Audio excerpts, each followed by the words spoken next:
Good morning everyone.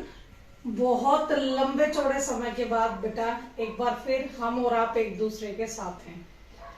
मैंने बीच में थोड़ा टाइम नहीं मिल पाया था, इस वजह से वीडियोस नहीं डाल पाई थी बेटा, लेकिन अब कोशिश करूंगी कि आप लोगों को सभी चैप्टर्स की दे दूं। और जो इतनी लाइक्स थी इसके लिए बहुत बहुत तहे दिल से धन्यवाद है। और बेटा हम लोग शुरुआत करते हैं इस 5वें चैप्टर से, क्योंकि इस 5वें चैप्टर की अभी तक वीडियो मैंने नहीं डाली है। इतने सारे प्यार और सम्मान के लिए बेटा बहुत धन्यवाद एक बार फिर। चलिए शुरुआत करते हैं। हमारा जो वर्ल्ड वाली बुक है पॉलिटिकल साइंस की, उसका 5वां चैप्टर बेटा समकालीन दक्षिण एशिया। ठीक है, नाम ही है उस चैप्टर का समकालीन दक्षिण एशिया। दक्षिण एशिया यानी अगर हम लोग टोटली बात करें बेटा एशिया की, यानी अगर ये हमारा पूरा एशिया है तो ये मिडल एशिया, इसके नीचे जितना भी हिस्सा ये है सारा का सारा आप लोगों का ही ये दक्षिण एशिया। ठीक है, इस दक्षिण एशिया के देशों के बारे में हम लोग इस चैप्टर में पढ़ने वाले हैं। सभी केवल इतने हिस्से में जो देश आप लोगों के आते हैं वो दक्षिण एशिया के देश कहलाते हैं। ठीक है, दक्षिण एशिया में नॉर्मली हम बात करें तो 7 देश आप लोगों के डाले हुए हैं। भारत, पाकिस्तान, बांग्लादेश, नेपाल, भूटान, श्रीलंका और मालदीव। ठीक है, फर्स्ट क्वेश्चन तो यही आ जाता है कि क्या है दक्षिण एशिया, जिसमें आप कहोगे कि दक्षिण एशिया के 7 देशों के साथ मिलकर ये दक्षिण एशिया का पार्ट तैयार होता है। ठीक है, इसके साथ मैंने अफगानिस्तान लिख दिया है बेटा, लेकिन अफगानिस्तान वाला पोर्शन हमारा सार्क में है। ठीक है, जो हम लोग दक्षेश पढ़ेंगे उसमें कि ये इसका मेंबर बना था 2007 में। हालांकि यहाँ पर हम लोग पहले इन्हीं 7 के बारे में ही बात करेंगे। ठीक है, इसमें जो ये 7 देश है बेटा लोकतांत्रिक नहीं कह सकते, लेकिन आखिरी पसंद इनकी लोकतांत्रिक ही रही ये हम जरूर कह सकते हैं। ये जितने भी दक्षिण एशिया के देश हैं सातों के सातों, सबसे पहले हम लोग उनकी राजनीतिक व्यवस्था के बारे में पढ़ेंगे, क्योंकि ये चैप्टर बेटा इतना लंबा है और इसमें एक क्वेश्चन हर, जैसे 7 देश हैं, 7 देशों की पहले राजनीतिक व्यवस्था बता रखी है, उसके बाद इनके रिलेशन बता रखे हैं, भारत के साथ इनके रिलेशन बता रखे हैं। तो मैं इस तरीके से इस चैप्टर को आपके साथ लेकर नहीं चलने वाली, पहले कॉमन बता रही हूँ। कॉमन बताने के बाद हम लोग स्टेप बाय स्टेप एक एक चैप्टर को एक एक देश को उठाते चलेंगे। ठीक है, ये तरीका इस चैप्टर को पढ़ने का सबसे बेस्ट है। ओके, तो यहाँ पर हम लोग दक्षिण एशिया में सबसे पहले आप लोगों की जो बुक में डाली हुई है इसमें डाला हुआ है कि जो दक्षिण एशिया है ये पूरा का पूरा हिस्सा है। ऊपर आप लोगों का हिमालय पर्वत है।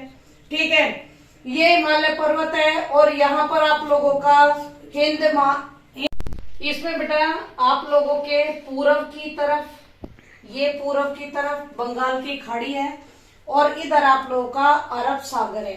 यानी हिमालय पर्वत, हिंद महासागर, बंगाल की खाड़ी और अरब सागर के बीच में जितने भी ये देश पड़ते हैं सारे के सारे दक्षिण एशिया के देश कहलाते हैं। इनकी भौगोलिक स्थिति है।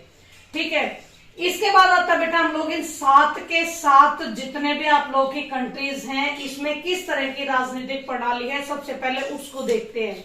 यहां से क्वेश्चन बनता है कि दक्षिण एशिया में बहुत सारे देश हैं। ठीक है, दक्षिण एशिया में बहुत सारे देश हैं। नॉर्मली जिन 7 देशों के बारे में हम पढ़ रहे हैं वो तो हम यहाँ पढ़ ही रहे हैं। इसमें कहता है कि दक्षिण एशिया के 7 देश बेशक कैसी भी राजनीतिक व्यवस्था को अपनाए हुए थे, लेकिन इनकी आखिरी पसंद लोकतंत्र ही रही है। इसे एक्सप्लेन कीजिए, इसका वर्णन कीजिए, इसकी व्याख्या कीजिए, इसे तर्क संगत तरीके से लिखिए। ये सब क्वेश्चंस आप लोगों के यहाँ पर बनते हैं। ठीक है, इसमें आता है बेटा जैसे राजनीतिक प्रणाली में 7 देश है। मैंने आप लोगों को सिंपल करके बताए हैं कि हम लोग यहाँ से थोड़ा तुम लोगों को आइडिया हो जाएगा सभी की राजनीतिक व्यवस्थाओं का। जैसे भारत और श्रीलंका है, बस ये 2 ही देश ऐसे बेटा जो स्टार्टिंग से जिस दिन से आजाद हुए उसी दिन से ये लोकतांत्रिक देश है। ठीक है, आप लोगों का भारत कह लो या श्रीलंका कह लो, दोनों के दोनों ब्रिटेन के उपनिवेश रहे हैं। और जो ब्रिटेन के उपनिवेश रहे हैं ये देश जिस दिन आजाद हुए 47 में भारत आजाद हुआ, 48 में श्रीलंका आजाद हुआ। जब से ये आजाद हुए इन्होंने स्टार्टिंग से ही अपने आप को लोकतांत्रिक व्यवस्था में बांध लिया था। ठीक है, इसके बाद ये दो देश एक जैसे हैं, पाकिस्तान और बांग्लादेश। पता होगा हमारी इंडिया वाली बुक के स्टार्टिंग चैप्टर में ही हम लोगों ने पढ़ा है कि भारत से कट के एक पूर्वी पाकिस्तान और एक पश्चिमी पाकिस्तान बना था। ठीक है, और जो पश्चिमी पाकिस्तान था वो तो आज का पाकिस्तान, जो पूर्वी पाकिस्तान था ये आज का बांग्लादेश है।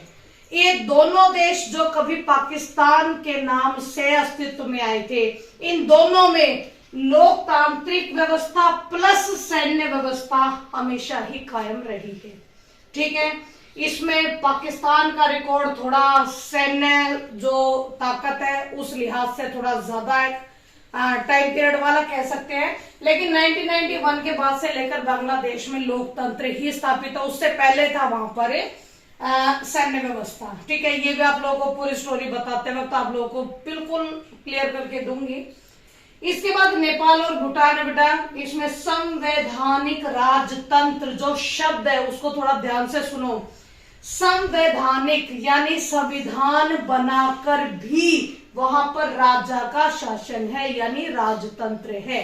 ठीक है, यानी आपके नेपाल और भूटान में संवैधानिक राजतंत्र है, वहां पर संविधान बना हुआ है, उसके बावजूद भी जो राज्य है वो देश का हेड है। ठीक है, यानी यहाँ पर संविधान बना हुआ है, इसका मतलब इलेक्शन होते हैं। ठीक है, इलेक्शन होते हैं, प्रधानमंत्री चुने जाते हैं, देश की व्यवस्था को संभाला जाता है। ठीक है, लेकिन देश का हेड फिर भी आप लोगों का राष्ट्रपति ही राजा ही कहलाता है। ठीक है, इसके बाद बेटा मालदीव है। मैंने यहाँ पर 3 सन लिखे हैं क्योंकि बच्चे यहीं से कंफ्यूज हो जाते हैं। इसमें 3 लिखकर बिल्कुल क्लियर करने की कोशिश करिए बेटा कि जो मालदीव है ये 1968 तक सल्तनत रहा। सल्तनत यानी जहां पर सुल्तानों का राज होता है। ठीक है, 68 तक ये सल्तनत रहा, लेकिन 68 में सल्तनत खत्म। 68 के बाद ये मालदीव बना गणतंत्र। ठीक है, गणों का समूह, जैसे हमारा इंडिया है बहुत सारे गण हैं और उसका एक समूह तैयार होकर एकता के सूत्र में बांधकर जैसे भारत तैयार हुआ है वैसे ही तुम्हारा मालदीव भी तैयार हुआ है। ठीक है, लेकिन 2005 के बाद इसकी संसद ने यहाँ पर बहुदलीय प्रणाली को अपनाकर अपने लोकतांत्रिक व्यवस्था को थोड़ा सा और ज्यादा वो कहते हैं कि विस्तारित करने की कोशिश की है। ठीक है, इससे पहले मालदीवियन डेमोक्रेटिक पार्टी थी बेटा जो लगातार आप लोगों के मालदीव पर शासन व्यवस्था चला रही थी। ठीक है, ये छोटी सी जानकारी है सब देशों की राजनीतिक व्यवस्था की, जो एक नंबर के क्वेश्चन भी बनते हैं आप लोगों के पेपर में। और इसकी जब हम लोग शुरुआत कर रहे हैं, यानी हम लोग अपने एक देश के बारे में बात करेंगे तो इंडिया के बारे में सबको पता है, तो हम लोग शुरुआत करें सबसे पहले पाकिस्तान से। अब हम लोग बेटा ये जो पाकिस्तान का पोर्शन है जो नॉर्मली आप लोगों के पेपर में 4 मार्क्स का रहता ही रहता है। ठीक है, ये टॉपिक आप लोगों का ये टॉपिक डायरेक्ट जितनी बार भी आता है 4 मार्क्स में ही ज्यादातर रिपीट होता है, तो 4 मार्क्स के अकॉर्डिंग हम लोग करेंगे। और आप लोगों को मैंने पहले भी बताया कि किसी भी क्वेश्चन को अगर आप लोग करो तो उसकी हेडिंग बनाओ, पहले हेडिंग बनाओ फिर उसको एक्सप्लेन करो, फिर हेडिंग बनाओ फिर उसको एक्सप्लेन करो। अगर इस तरीके से आप क्वेश्चंस करते हो तो वेल एंड गुड। अदरवाइज अगर आप लोगों ने कहानी लिख दी तो बेटा समझो कि आप लोगों के मार्क्स नहीं आए। तो इनकी हेडिंग तो मैंने ही बना दी है, बस आप लोगों को इसको एक्सप्लेन करना है। ठीक है, जैसे कि अब मैं आप लोगों के सामने करने वाली हूँ। ओके, हमारा मेन टॉपिक है पाकिस्तान में लोकतंत्र के स्थायी न बन पाने के कारण या स्थायी न रह पाने के कारण, या पाकिस्तान में लोकतंत्र सफल क्यों नहीं है, इसके कारण बताइए। तो एक ये क्वेश्चन अलग अलग फॉर्म में आप लोगों के पेपर में दिख ही जाता है। मोस्ट इंपोर्टेंट क्वेश्चन है, इसलिए मैंने इसको इसी वीडियो में रख लिया है। ठीक है, तो बेटा इसका जो फर्स्ट कारण है कि पाकिस्तान के अंदर सेना, धर्मगुरु और भूस्वामी अभिजनों का सामाजिक दबदबा है। सबसे मेन कारण है ये कि उनके समाज में, पाकिस्तान के समाज में सेना का, धर्मगुरु का, भूस्वामी का, जिनके पास बहुत बड़ी बड़ी जमीनों के जो लोग मालिक हैं वो भूस्वामी अभिजन होते हैं। ठीक है बेटा, इनका समाज में काफी दबदबा है और ये दबदबा होने के कारण ही यहाँ पर आम जनता जो ज्यादातर गरीबी का जीवन जी रही है उनकी कहीं सुनवाई नहीं है। इन लोगों के माध्यम से राजनीति बहुत इफेक्ट होती है। ये लोग राजनीति में बहुत इंपॉर्टेंट रोल अदा करते हैं। ठीक है, इसीलिए जनता की आवाज नहीं आ पाती आगे और जो पैसे वाले वर्ग है वो हमेशा राजनीति में एक्टिव रह जाते हैं। ठीक है, इसके बाद सेकंड है पाकिस्तान के भारत के साथ खराब संबंध होना। बिल्कुल ये मेन कारण है, क्योंकि जब से हम लोग आजाद हुए तब से लेकर आज तक भारत और पाकिस्तान के जो रिलेशन है वो हमेशा ही एक ही जैसे रही है। आप लोगों को पता है, हमें भी पता है। यहाँ अगर एक चिड़िया तक भी इधर पर मार जाए तो हम लोग कहते हैं कि पाकिस्तान ने किया है, वहां पर ऐसा कुछ हो जाए तो इंडिया ने किया है। ये रिलेशन हम लोगों के सच में स्टार्टिंग से खराब है। देखो भाई भाई है, एक ही देश से अलग हुए हैं, लेकिन दोनों के बीच में इतनी मिसअंडरस्टैंडिंग है कि शायद ये जो दिक्कतें हैं ये पता नहीं जिंदगी में कभी सॉल्व होंगी भी या नहीं होंगी। ठीक है पुत्रों, तो हम लोग आने वाली जनरेशन है, आप लोग आने वाली जनरेशन हो, तो इस टॉपिक पर एक बार सोचना जरूर कि हम पाकिस्तान या फिर इंटरनेशनल लेवल पर हम लोग किस तरीके से अपना दबदबा कायम कर सकते हैं और उसके साथ संबंध सुधर सकते हैं। ठीक है, क्योंकि भारत एक शांति प्रिय देश है। ठीक है, आगे चलो। जनता का राजनीतिक दलों और लोकतंत्र में विश्वास ना होना, बिल्कुल विश्वास नहीं करते यहाँ के लोग। उनका कहना है कि जो राजनीतिक दल हैं इसमें जो लोग हैं सब के सब भ्रष्टाचारी हैं और अगर हमने इन भ्रष्टाचारियों के हाथ में अपना देश सौंप दिया तो ये तो देश को बेच देंगे। ठीक है, नॉर्मली यही वर्डिंग आती है। ओके, यानी ये राजनीतिक दलों पर बिल्कुल भी विश्वास नहीं करते, ये लोकतंत्र पर बिल्कुल भी विश्वास नहीं करते। इनको लगता है अगर लोकतंत्र आ गया, अगर राजनीतिक दलों ने अपनी सरकारें बना ली तो 100% पाकिस्तान बिक जाएगा या फिर भारत के कंट्रोल में आ जाएगा पाकिस्तान, इसलिए लोग इन पर विश्वास ही नहीं करते हैं। ठीक है, बहुत कम जनता है जो वहां के राजनीतिक दलों को बड़े विश्वसनीय नजर से देखती है। नेक्स्ट है पाकिस्तान में लोकतंत्र को अंतर्राष्ट्रीय समर्थन न मिलना, ये एक मेन कारण है। इंटरनेशनल लेवल पर भी बहुत सारे ऐसे डेवलप्ड देश है, विकसित देश है जो चाहते ही नहीं कि पाकिस्तान के अंदर लोकतंत्र कायम हो, क्योंकि बेटा सभी को यह डर है कि पाकिस्तान एक आतंकवादियों को पनाह देने वाला देश है और ऐसे में अगर पाकिस्तान की सरकार लोकतांत्रिक रूप से चुनी हुई आ जाए और वो कमजोर पड़ जाए तो ये जितने भी इन्होंने एटॉमिक बम बना रखे हैं, परमाणु बम बना रखे हैं, ये गलती से भी अगर उन आतंकवादियों के हाथ लग गए तो भाई स्वाहा, इंडिया तो खत्म होगा ही होगा और जिन जिन देशों में वो अपना दबदबा कायम करना चाह रहे हैं वहां पर भी उनका इस्तेमाल करे बिना नहीं मानेंगे।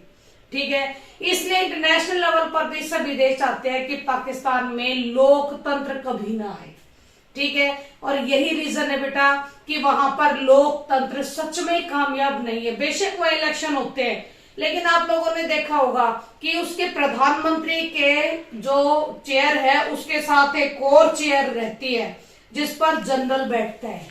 ठीक है, अगर नहीं देखा है तो कभी न्यूज देखो, जब पाकिस्तान के हेड ऑफ द डिपार्टमेंट से विभिन्न तरह की बातें आती है तो सब चीजें आप लोगों को देखने को मिलेंगी। ठीक है, इसके बाद बेटा आप लोगों का पाकिस्तान का जो अच्छे संबंध है, बुरे संबंध है, जो भी आप लोगों का क्वेश्चन रहता है वो इससे नेक्स्ट वीडियो में बताऊंगी क्योंकि वो काफी ज्यादा बड़ा है, मुझे पूरा डिटेल देना पड़ेगा उसको। ठीक है, आई होप सो बेटा हमारी दोबारा से शुरुआत खूब बड़ी आ रही है और अगर कुछ भी थोड़ा सा भी डाउट अगर मन में आता है तो प्लीज बेटा क्वेश्चंस पुट अप करना, आंसर देने का काम मैं करूंगी। ठीक है, नमस्कार।